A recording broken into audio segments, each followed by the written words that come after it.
हासदीन मुनाफिकीन पहले दिन तो लगे होंगे ने।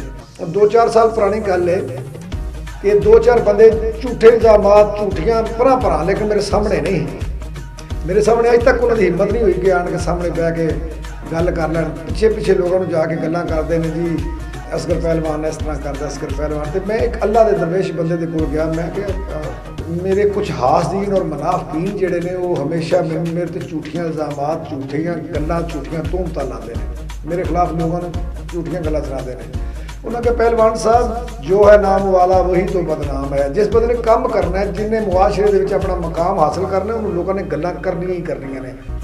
एक पिंड दे कलर दे विच एक वली अल्लाह सी रहिंदा, अजार दे विच रहिंदा सी, उहदे आले दुआले पिंड रहिंदे सन, 5-7 पिंड सन गिरदो नवाब जिन चवां तरफ। और जिहड़े मलंग बंदे सन ना, उस दरवेश उस अल्लाह दे वली दे जिहड़े मलंग बंदे सन, वो अज एक पिंड मंगण गए ने, उन्होंने रोटी लियांदी, मंग के रोटी ते आन के खा ली।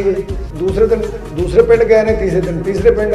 हुण एक पिंड दी एक जो जांदा भी जिहड़ा भी कोई मलंग मंगण वास्ते जांदा सी ना, उस पिंड दे विच एक कुत्ती सी, वो वड़न देंदी नहीं सी। वो इन्ना को भौंकदी सी कि वो बंदे नूं किसी भी मलंग नूं पिंड च नहीं सी वड़न देंदी। बड़े तंग सारे मलंग हो गए। उन्हां बाबा जिहरां दे कोल अपने बजुर्गां नूं आख्या बाबा जी असीं बड़े परेशान आ, सानूं इस तरीके दे नाल एक कुत्ती फलाणे पिंड दे विच वो पिंड च नहीं वड़न देंदी। बाबा जी ने आख्या कासा मैनूं दिओ जिहड़ा मंगण वाला सी, और एक वड्डी सारी डांग फड़ ली, छोटा फड़ लिया हत्थ विच, ते उस पिंड टुर गया। ते कुत्ती हसबे मामूल वेख्या कि बंदा मंगण वाला आ गया, दरवेश आदमी, उन्हें उन्होंने पैना शुरू कर दिता, जिन्हें भौंकना शुरू कर दिता। और उत्ते बाबे ने पिंड तो बाहर एक रूड़ी सी, और खलो गया। सवेरे 10 बजे का टाइम है। वो कुत्ती सारा दिन भौंक के, यानी कि सुबह 10 बजे तो लैके जिसले 1-2 का टाइम होया ना, तो कुत्ती भौंकना जिहड़ा ना वो थोड़ा जिहा मट्ठी हुई, घट हुई। बाबे ने 2 कदम अगे पुट्टे तो कुत्ती फिर भौंकना शुरू कर दिता। यानी सुबह 10 बजे तो लैके असर का 3-4 का वक्त हो गया। वो जी कुत्ती उन्हें भौंकना नहीं छड्डिया, लेकिन वो 3-4 बजे भौंक के मर गई, क्योंकि उसकी नस्ल के भौंकना सी।